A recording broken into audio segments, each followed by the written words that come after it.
precisa tocar na mão, né, abraçar, mas você que pode, dê uma boa noite. Fale para ele, Deus é um Deus de oportunidade.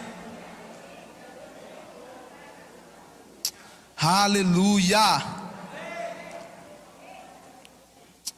Pode sentar, fique à vontade. E eu queria falar exatamente sobre isso hoje. Eu quero falar sobre oportunidade. A gente vai gastar um tempinho falando sobre isso. Ao longo da Bíblia, a gente encontra um Deus que fala sobre oportunidade. A Bíblia diz que o sol nasce tanto para o justo para o não justo. Ou seja, Deus dá oportunidade a todos. Sem exceção. Sem exceção. E nós encontramos ao longo da Bíblia oportunidades que Deus nos dá. Ou oportunidades que Deus dá a pessoas. Quando Jesus vem, chega, ele fala assim, olha, aquele que rouba, não roube mais, mas antes trabalhe para ter o seu sustento. Aquele que mentia, não minta mais. Deus está falando, olha, eu estou te dando uma nova oportunidade. Eu estou lhe dando uma oportunidade. E eu acredito nesse Deus que nos libera uma oportunidade para viver algo novo, para viver algo diferente. Ao longo da nossa vida, com certeza a gente cometeu ou ainda continua cometendo alguns erros, mas ainda assim Deus nos dá uma nova oportunidade. Se nós olharmos para trás, os nossos pais erraram, os nossos pais falharam, muitas vezes. E algumas vezes isso desencadeou em nós um comportamento estranho, um comportamento inadequado, um comportamento rebelde. Mas ainda assim, Deus continua sendo um Deus de oportunidade.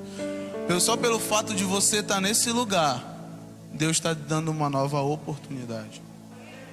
E eu queria conversar com vocês lá em 2 Crônicas 32.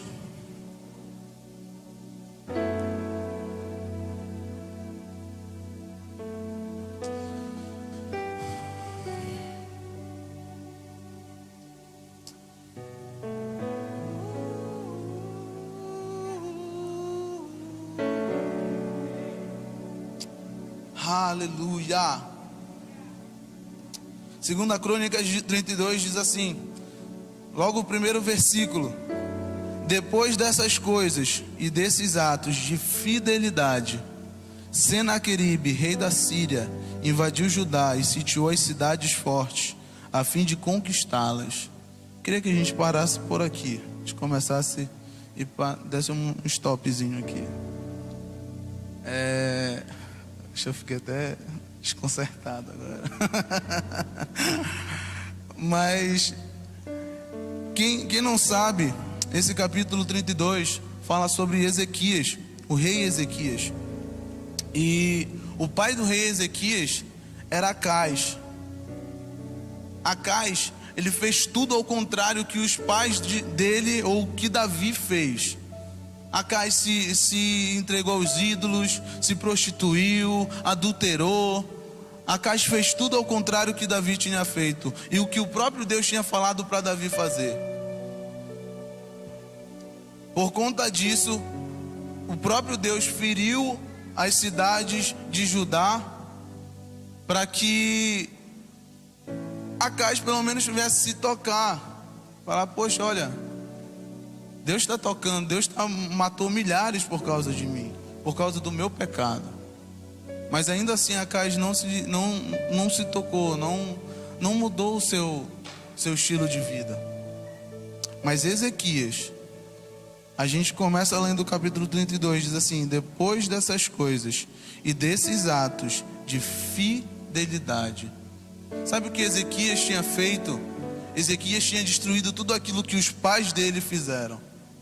Tudo aquilo que os pais de Ezequias fez, tudo aquilo que Acais fez, Ezequias destruiu. Os ídolos, as práticas idólatras, o momento de culto para os ídolos. Tudo isso Ezequias destruiu.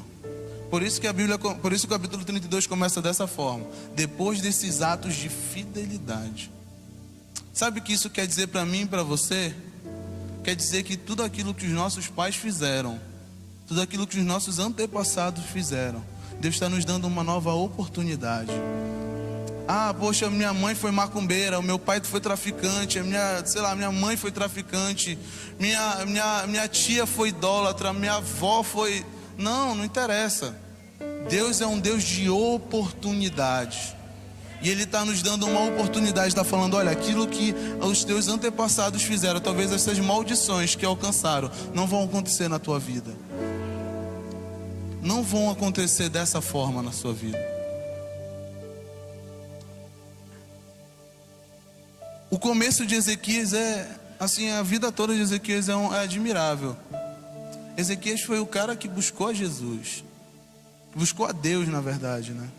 Ele não conheceu Jesus, mas ele se entregava ao Senhor. Ezequias foi, provavelmente, a mãe de Ezequias era filha de um sacerdote. Provavelmente. A mãe dele, se você for ver, na maioria dos reis, eles falam sobre a mãe. Se você for pesquisar a mãe do rei, provavelmente, se ela teve uma vida com Deus, o rei também teve uma vida com Deus. Mas se a mãe não teve, com certeza o rei não teve uma vida com Deus. Nesse caso, a mãe de Ezequias, Abia ou Abiá, ela era filha de Zacarias, provavelmente. E ele era um sacerdote. E tudo que ele aprendeu foi com a mãe dele. Tudo que ele aprendeu foi vendo a mãe dele. O quanto isso mostra para nós, pais, quanto isso mostra o quanto vale ter uma vida com Deus na nossa casa. O quanto vale a gente estar disposto a pagar um preço pelos nossos filhos. Esses dias eu estava pensando assim, eu estava entrando em uma crisezinha interna. Eu estava falando: meu Deus, do jeito que o mundo está, como é que eu vou criar minha filha, cara? Está 1000 vezes mais difícil criar filho agora. O meu tempo já ainda era mais fácil, que pelo menos não tinha lei da palmada, né, mãe? Mas agora está muito complicado. Está muito complicado. Mas ainda assim, eu peguei, no meio dessa crise toda, eu olhei para a Manu, peguei a Manu no colo, eu falei: Deus, eu te entrego toda essa preocupação. E eu quero me entregar ao Senhor. Eu não quero buscar Deus para minha filha, eu quero buscar Deus para mim. E da mesma forma que a minha filha me vê, assim como aconteceu comigo, que eu vi a minha mãe orando e lendo a Bíblia, e hoje eu faço isso, eu quero ver minha filha dessa forma. E eu comecei a declarar sobre a vida da Manu: mulher de Deus, vai ser ordenada pastora nova, vai ser casada com homens de Deus. Inclusive, eu já até fiz um pacto com Deus, tá? O marido da Manu, vou apresentá-lo em sacrifício ao Senhor. Se ele ressuscitar, esse é o marido correto, tá ok? Mas eu tenho declarado sobre a vida da minha filha. Tenho falado: Deus, eu quero que ela siga os meus passos. Da mesma forma que eu estou, na verdade, eu quero que ela seja melhor que eu. Melhor que eu e a mãe dela. Quero que ela seja melhor que nós. Talvez aquilo que eu não conquistei, ela vai conquistar. Não só o material, mas espiritual também. Eu tenho começado a declarar sobre a vida dela. Sabe por quê? Porque eu entendo que Deus tem dado oportunidade. E uma hora Deus vai se apresentar para ela e vai dar a oportunidade dela. Assim como tem acontecido comigo. E Deus é um Deus de recomeços. Deus é um Deus de um novo caminho. Hoje eu tenho vivido coisas que eu nunca imaginei a viver. Nunca imaginei estar formado. Hoje eu sou formado. Nunca imaginei ser pastor. na verdade eu até pensei por um tempo, mas depois eu desencantei da ideia. Mas hoje eu sou pastor. Tudo aquilo que eu às vezes nem imaginei, nunca pensei em ter uma casa, nunca pensei que ia sair da casa da minha mãe. Hoje eu estou assim, moro no mesmo terreno, mas eu não estou na casa da minha mãe. Não estou na casa da minha mãe. As minhas contas vêm no meu nome, não vêm no nome dela, então eu não estou na casa dela. E eu nunca imaginei a viver isso. E Deus tem me dado uma oportunidade. Não interessa o que minha mãe foi, o que os meus pais foram, mas Deus tem me dado uma nova oportunidade. Assim como Ele tem feito com a vida, assim como Ele fez na vida de Ezequias.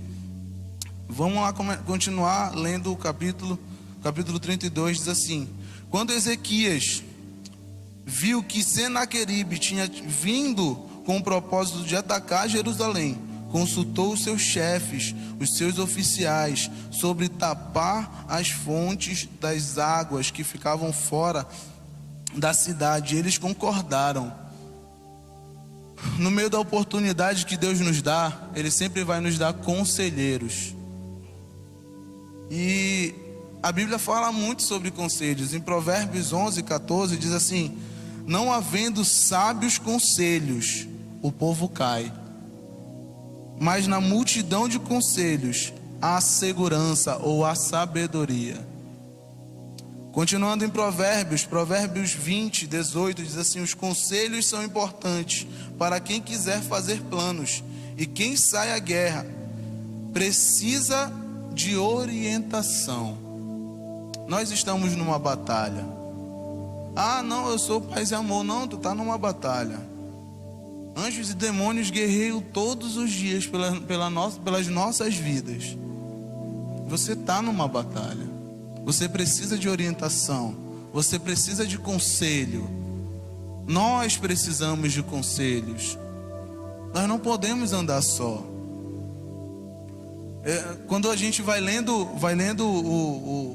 o Pentateuco, lá os 5 primeiros livros da Bíblia, a gente vai vendo que o povo de Deus vai saindo do Egito, e algumas pessoas vão ficando para trás sozinhas.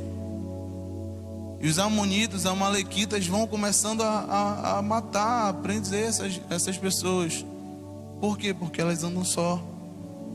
Por quê? Porque elas estavam vulneráveis, não tinha ninguém ali para socorrê-las. Hoje nós temos. No meio dessa oportunidade nova que Deus está nos dando, hoje nós temos conselheiros. Hoje nós temos pessoas que vão olhar para a nossa vida com amor, com compaixão. Não vão ser só aqueles amigos quando tu tem dinheiro, vão estar lá do teu lado. Não. Mas vão ser as pessoas que vão falar: olha, poxa, aqui tu está errado. Não, mas aqui eu acho que tu está certo, tu precisa continuar. Aqui tu precisa mudar. Olha, ainda eu vejo mentira na tua vida. Olha, verdade, tu quer a verdade, eu vou te falar a verdade. Tu é assim, assim, assim, assado, tu precisa mudar. Nós precisamos de conselheiros. No meio dessa oportunidade que Deus tem nos dado de uma vida nova, nós não podemos andar só. Não podemos andar só. E foi isso que Ezequias estava fazendo. Tinha uma fonte fora desse... Não sei se vocês entenderam. Vamos entender o contexto, que eu esqueci de falar o contexto. Esse contexto aqui é de uma guerra. Senaqueribe veio para invadir Judá, para invadir a cidade de Ezequias. E fora da cidade, fora dos muros da cidade, tinha uma fonte, onde essa fonte iria alimentar o povo, o inimigo. Por isso que Ezequias vai tomar conselho. Fala: olha, a gente deve tampar essa fonte. A gente deve fazer isso. No meio dessa guerra, dessa turbulência, dessa tribulação que a gente está passando, a gente deve fazer isso? Você acha que a gente deve? Ele foi consultar as pessoas que ele tinha segurança, as pessoas que tinham experiência. E às vezes a gente deixa, além de não pedir conselhos, a gente deixa algo super aberto, dá uma brecha enorme para o inimigo entrar na nossa vida, entrar na nossa casa. Esses dias também eu estava pensando, eu estava pensando o quão é importante, quão é a responsabilidade de ser pai. E eu vim me atentar para isso agora. Eu estava conversando com o Fernando, o missionário, ele estava falando algumas coisas. Eu falei, nossa, cara, como é grande essa responsabilidade, né? Ele falou, meu amigo, é grande. E às vezes nós, pais do sexo masculino, sem ser a mãe e o pai, os pais, né? O pai, às vezes nós somos muito apagados na nossa casa. Nós só nos preocupamos com dar o de comer. A gente não se preocupa com a vida espiritual dos nossos filhos. O que os nossos filhos vão seguir? No meio que a televisão, que a Netflix, que o YouTube, que o Instagram, que o WhatsApp, no meio de tudo isso que tem discipulado os nossos filhos, o que nós temos feito para discipular os nossos filhos? Qual é o conselho que nós temos dado para eles? Às vezes nem com palavras, que eu entendo que palavra para a família é meio vaga, é meio vazia. A gente precisa pregar para a nossa casa com atitude. E eu tenho tentado fazer isso. E no meio dessa questão toda, o que nossos filhos têm visto em nós? Quais são os conselhos? Quais são as atitudes? Será que na oportunidade que Deus der para os nossos filhos, seja lá qual for a oportunidade, será que eles vão saber decidir, escolher corretamente, porque nós discipulamos eles da forma correta? Será que nós, filhos, vemos os nossos pais dessa forma? Ou será que nós, filhos, aceitamos Jesus primeiro que os nossos pais ainda não são crentes? Será que eles estão lendo essa Bíblia aqui? Será que a gente tem aconselhado os nossos pais dessa forma? Como é que a gente tem vivido no meio dessa batalha toda, dessa guerra toda?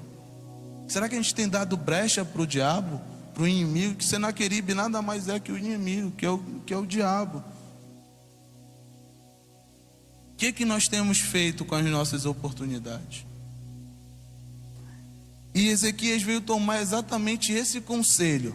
Falar, olha, e aí, a gente deixa aberto ou tapa a brecha? Todo mundo falou, não, tapa a brecha.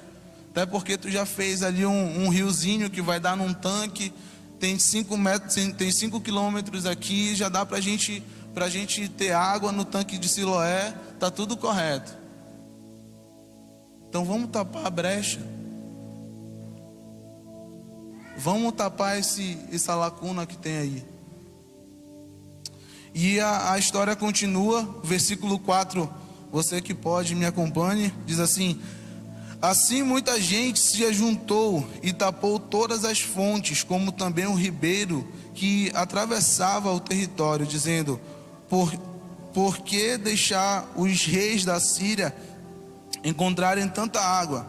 Ezequias animou-se e construiu todo o muro que estava demolido, levantando torres sobre ele. Fez outro muro por fora, fortificou Milo na cidade de Davi, fez uma grande quantidade de armas e escudos.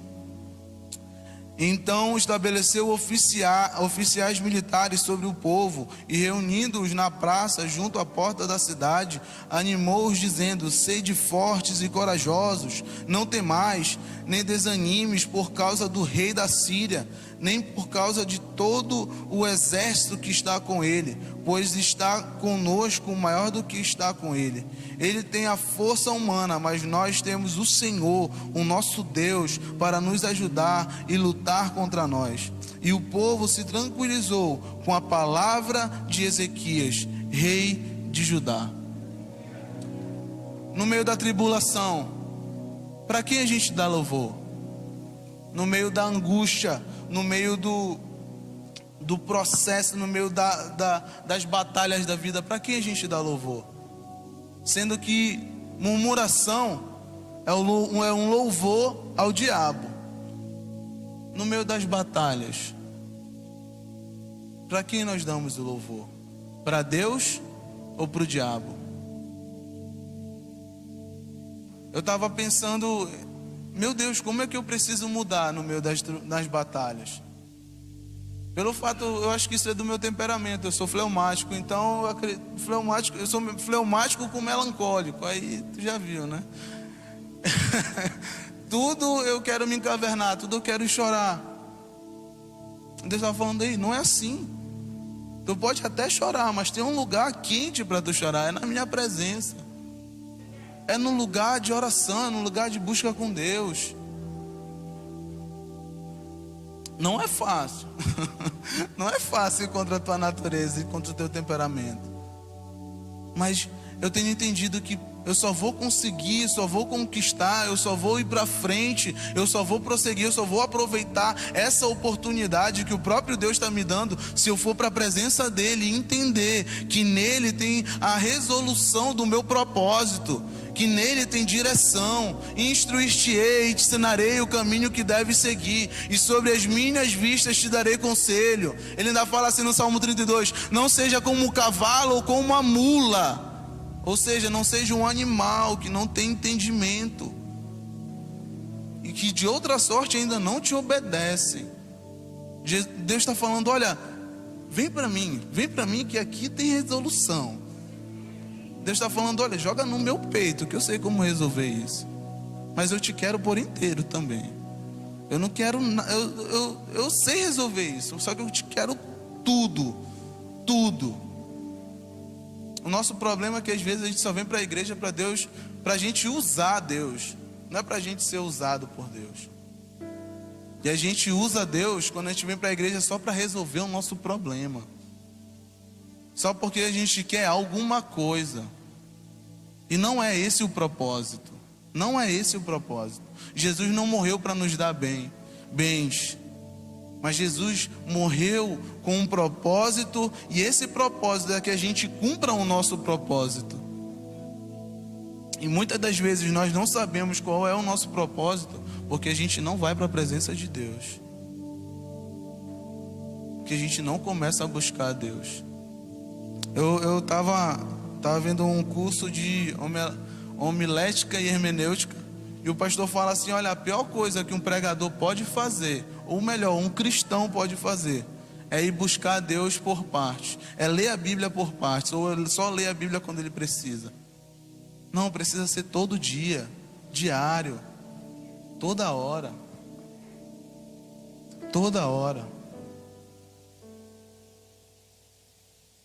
O interessante é que no meio do mundo que a gente vive, a gente encontra tempo para um monte de coisa, menos para buscar a Deus. Estava conversando com a mamãe esses dias, eu estava falando, nossa, como a gente é entregue ao fazer, não ao ser. A gente vê uma necessidade, a gente corre para a necessidade de fazer. Se tem a oportunidade da gente ser de Jesus, ser filho de Deus, e a necessidade de fazer alguma coisa ou de ter alguma coisa, a gente quer ir para a necessidade. A gente não quer ser. E Ezequias, ele sabia quem ele era. Ele sabia o Deus que ele servia. Ele sabia o estado em que ele podia estar com Deus. Quando Senaqueribe se apresenta para nós, para quem nós corremos? O versículo 9 diz assim: depois disso, enquanto sitiava Laquis com todas as suas tropas, Senaqueribe, rei da Síria, enviou mensageiros a Ezequias, rei de Judá, em Jerusalém, e a todo Judá que estava em Jerusalém, dizendo: assim diz Ezequias, rei da Síria: em que confiais para permanecer de sitiada Jerusalém? Por acaso Ezequias não vos enganou para vos fazer morrer de fome e sede, dizendo: o Senhor nosso Deus nos livrará das mãos do rei da Síria? Esse mesmo Ezequias não lhe tirou os altares das colinas e os demais altares, e não ordenou a Judá e a Jerusalém: diante de um só altar adorarás, e sobre ele queimará incenso? Não sabeis o que eu, eu e meus pais fizemos a todos os povos de outras terras, por acaso os deuses das nações daquelas terras puderam de algum modo livrar a sua terra da minha mão? Às vezes o diabo chega fazendo essa afronta para nós, falando: ei, cadê o teu Deus? Essa aí é a nova oportunidade que o teu Deus dá? Por que ele não te mudou? Por que tu continua fazendo esse pecado? Por que tu fica fazendo isso? Por que tu fica fazendo aquilo? Por que tu não mudou tua atitude ainda? Esse é o teu Deus? É essa adoração? Ei, desiste desse caminho. Desiste disso aí. O diabo sempre vai chegar para a gente falando, sussurrando contra o propósito de Deus. Às vezes ele chega e olha, esse traste aí, e tu tá. Essa mulher fala demais, larga ela. O diabo não acredita no propósito de Deus, mas nós acreditamos, amém? Amém? Nós acreditamos no propósito de Deus. Por isso que nós somos que nem Ezequias. Nós nos fortificamos no Senhor. Nós vamos para a presença de Deus e falamos: olha Deus, eu não esqueci daquilo que tu prometeu para nós. Eu lembro que um dia eu estava saindo do culto lá na CCB ainda, e eu estava indo para casa normalmente, falei com todo mundo, despedi, a gente ia embora, e uma senhora me parou assim e falou: olha, eu tive uma visão contigo. Falei: uma visão comigo? Tá, fala. Ela falou assim: olha, eu te via de terno pregando para uma multidão. Falei: eu não consigo apresentar trabalho na escola. Eu vou pregar para uma multidão. E depois de um tempo, eu estava no altar, eu vi isso acontecendo, eu sendo ordenado e tudo mais. Hoje, de fato, eu estou pregando para uma multidão. Amém? Ainda não estou de terno, mas eu estou pregando para uma multidão. Mas eu acredito nessa promessa. E quantas promessas nós temos? Quantas coisas Deus já prometeu para nós? O maior responsável de cumprir promessas não é Deus, somos nós. E essa é a oportunidade. A promessa é uma oportunidade que Deus está nos dando. Se você tem um dom para evangelizar, comece a exercer esse dom. Se você tem um dom para ministrar no altar, comece a exercer esse dom. Se você tem um dom de pregar a palavra, comece a fazer isso. Comece a estudar. Comece a ler. Essa é a oportunidade que Deus está nos dando. E às vezes a gente, por qualquer vento de doutrina, por qualquer coisinha, a gente quer jogar isso fora. Ei, igreja, vamos acordar. A gente está num tempo bom. Glória a Deus, graças a Deus por isso. Mas vão vir tempos maus. E sabe quem vai ficar de pé? Sabe quem não vai negar Jesus? Quem está aproveitando a sua oportunidade. A oportunidade que o próprio Deus está lhe dando. A oportunidade que o próprio Deus está nos dando. De se entregar a Ele, de buscar a Ele, de ir para a presença dEle.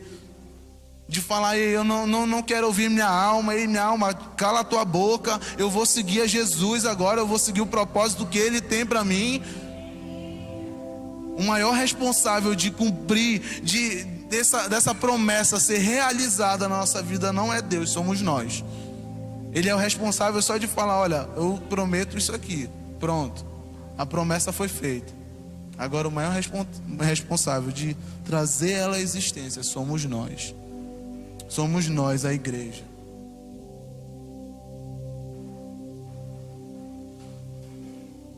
E no meio de tudo isso que a gente vê na vida do rei Ezequias, a gente vê o segredo de uma vida, sim, feliz. Que Ezequias, a gente for ler o final, o Ezequias errou, acho que só de mostrar o seu tesouro, tudo aquilo que ele conquistou para os reis da Babilônia. Mas quando Ezequias se posicionou de uma forma correta em Deus, ele aproveitou a oportunidade que ele teve. Deus fez ele prosperar naquilo que ele tinha como propósito de ser rei. Ezequias arrumou Israel belicamente, ajeitou belicamente, fez inúmeras reformas na cidade. Só esse do tanque de Siloé já foi uma que o pessoal precisava sair da cidade, andar uns 5 quilômetros fora do muro. Ele já pegou de lá, já fez um canal, já trouxe água para dentro da cidade. Ezequias, ele cumpriu o propósito dele. Ele aproveitou a oportunidade. E nós, a oportunidade que Deus tem nos dado, o que nós temos feito? Não, eu só vim para a igreja para ficar aqui no banco. Não, você é a igreja. Você é a Bíblia que o povo lá fora lê. O pastor João estava falando de arrependimento, estava falando de como a gente precisa se portar, como a gente precisa amar o povo lá fora, como a gente não é inimigo. Eu vi um vídeo do Felipe Vilela, ele entrando lá onde fizeram aquele vídeo com as criancinhas, falando sobre a ideologia de gênero e tudo mais, ele orando pelo povo. Ele entrou lá, começaram a cantar, porque ele vive, posso crer no amanhã.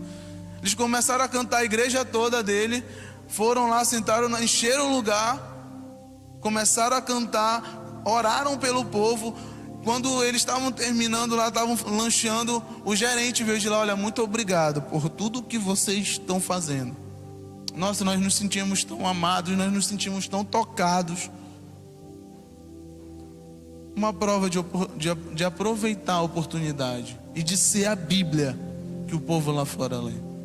E nós, o que nós temos feito? Natália estava me contando que ontem na célula apareceu uma moça, e ela viu a Bíblia da moça toda rasgada, mas sabe, rasgada assim de usada, de escrita, rabiscada, porque ela usava. A Natália sentiu: não, poxa, eu vou dar uma Bíblia para essa menina. E ela chamou a menina no canto e falou assim: olha, toma essa Bíblia. A menina: nossa, meu Deus, mentira tua, sério, eu estava orando para Deus uma Bíblia. A oportunidade que Deus tem nos dado. Como é que nós temos aproveitado a nossa oportunidade? É só vir para um banco, só vir para uma igreja, só para receber, ou só para Jesus resolver meu problema? Não, isso é muito raso, isso é muito pouco. Isso é muito pouco. Deus tem nos dado a oportunidade de marcarmos uma geração, de marcarmos a nossa casa, de marcarmos a vida dos nossos filhos, de marcar a vida dos nossos pais, de marcar a vida dos nossos amigos, de marcar a vida de todo mundo. A Bíblia fala que quando Jesus só vai voltar quando o evangelho do reino for pregado em todo mundo. Será que a gente tem aproveitado a nossa oportunidade de pregar a palavra? Será que Jesus não voltou, não foi por nossa causa, porque a gente se calou muitas das vezes para as pessoas que não conhecem Jesus?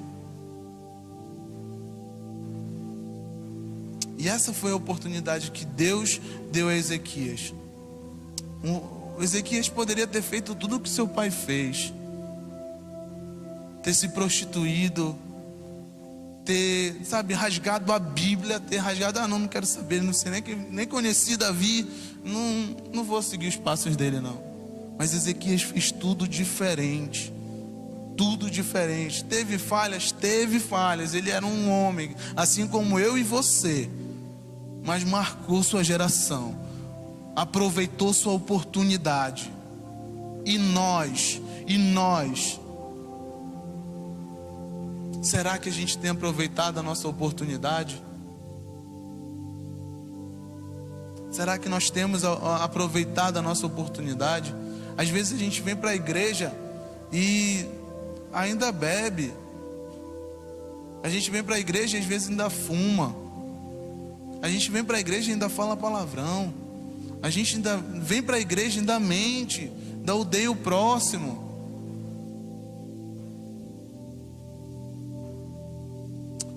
não foi para isso que Deus nos chamou. Não foi essa oportunidade que Deus nos deu. Nós precisamos ser santos. E quando o Moisés não consegue ser santo sozinho. Eu não consigo amar ninguém, nem a minha família, nem a mim mesmo. Porque se eu me viciar em alguma coisa, eu vou destruir a minha vida. Então isso é uma prova do que eu não me amo em nada. Se eu não me amo, não consigo amar o meu próximo. É isso que a Bíblia fala. Nós temos aproveitado nossa oportunidade de vida, a oportunidade que Deus tem nos dado. No meio de toda essa questão que eu já falei da minha crise de criar Manu, eu comecei a pensar diferente. Falei, não, Deus, eu vou te entregar o futuro da minha filha. A minha oportunidade vai ser eu me esforçar para que ela veja um homem de Deus, para que ela veja um pai que não mente, para que ela veja um exemplo de um pastor, um exemplo de um homem honesto, de um homem de caráter, de um homem puro, que não anda na imoralidade. Um exemplo para que lá na frente ela tome as próprias decisões dela. Mas eu quero fazer isso, eu quero aproveitar a minha oportunidade. E eu queria terminar lendo aqui o versículo 19. Queria terminar lendo o versículo 19. Diz assim: falaram do Deus de Jerusalém como dos deuses dos povos da terra. E não é a mesma coisa. O Deus de Jerusalém é o Deus sobrenatural. Amém? Quem concorda comigo? Amém? Falaram do Deus de Jerusalém como dos deuses dos povos da terra, que são obra das mãos dos homens. Mas o rei Ezequias e o profeta Isaías, filho de Amós, oraram por causa disso e clamaram aos céus. Então o Senhor enviou um anjo que destruiu todos os guerreiros valentes. Então o Senhor enviou um anjo que destruiu todos os guerreiros valentes, os chefes e os líderes no acampamento do rei da Síria. Envergonhado ele voltou para sua terra. E quando entrou no templo de seu Deus, alguns dos seus próprios filhos o mataram ali à espada. O mais tremendo de tudo, quando nós aproveitamos a nossa oportunidade e tomamos os conselhos que precisamos tomar, mas a gente vem para a presença de Deus. Meu amigo, o próprio Deus luta por nós. Não é ninguém, não. Ezequias não deu um passo aqui. O exército não saiu para guerrear. Quem saiu foi o próprio Deus para guerrear. E o próprio Deus matou os reis da Síria. Fez a situação toda para que os reis da Síria morressem. Isso porque Ezequias ele resolveu aceitar a sua oportunidade. E mais adiante, o versículo 22 diz assim: assim o Senhor salvou Ezequias, e assim Ele vai nos salvar também, amém? Amém? Nós aproveitando a nossa oportunidade, indo para a presença dEle, Ele vai nos salvar, em nome de Jesus. Assim o Senhor salvou Ezequias e os moradores de Jerusalém da mão de Senaqueribe, rei da Síria, e da mão de todos eles, e lhes deu descanso de todos os lados. E olha o versículo 23, presta atenção comigo, diz assim: e muitos levaram a oferta ao Senhor em Jerusalém e coisas preciosas a Ezequias, rei de Judá, de modo que desde esse tempo ele foi exaltado. Esse ele aqui está em letra minúscula. Geralmente quando ele vem falando de Deus, o vem em letra maiúscula. Sabe quem foi exaltado nisso aqui? Ezequias. Por causa da postura dele, por causa de aproveitar sua oportunidade. por causa de cumprir o seu propósito, por causa de se posicionar na presença de Deus. E quem exaltou ele não foi ninguém, foi o próprio Deus. Foi o próprio Deus. Se a gente ler o versículo 33, diz assim: e muitos levaram oferta ao Senhor em Jerusalém, coisas preciosas a Ezequias, rei de Judá, de modo que desde esse tempo ele foi exaltado diante dos olhos de todas as nações. Nós não procuramos glória, mas ainda assim nós somos os exemplos. Nós somos exemplos, testemunha para o povo lá fora e aqui dentro. E quem elevou o testemunho de Ezequias foi o próprio Deus. Foi o próprio Deus. Quando nós começamos a entrar na presença de Deus e começamos a entregar tudo para Ele, Ele luta nossas guerras. E com certeza Ele nos exalta. Não para a gente ficar ensoberbado, não, mas para que as outras pessoas venham ver Jesus, para que outras pessoas venham ver o próprio Cristo através de nós. Como eu falei, nós somos a Bíblia que o povo lê. E as pessoas vão ver esse Jesus através de nós. Mas a gente precisa se posicionar. Se posicionar, sabe de que forma? Lendo a nossa Bíblia, orando, jejuando, tomando conselho. Se posicionando. Nós precisamos nos posicionar. Temos defeitos inúmeros, mas a gente só vai mudar, a gente só vai alcançar algo, a gente só vai alcançar o nosso propósito, a gente só vai cumprir o nosso propósito se a gente se posicionar na presença de Deus. E dessa forma, na presença de Deus, que a gente aproveita a nossa oportunidade, a oportunidade que Deus está nos dando. Ezequias aproveitou a dele. E nós? Será que nós temos aproveitado a nossa oportunidade? Essa foi a palavra que Deus trouxe para mim. Essa é a palavra que Deus falou comigo. Eu já tinha compartilhado ela aqui na igreja, em um casamento, o casamento da minha prima. Mas eu senti de Deus trazer ela para a igreja. E eu acho que nós precisamos nos posicionar. Nos posicionar como filhos de Deus. Não usar a Deus, que às vezes a gente usa muito a Deus só para resolver problema. A gente precisa aproveitar a nossa oportunidade para conhecer a Deus. E o lema da Jocum é conhecer a Deus e fazê-lo conhecido. Eu acho que esse lema tem que ser de todo cristão. Conhecer a Deus e fazê-lo conhecido. Amém? Queria chamar a pastora Bar.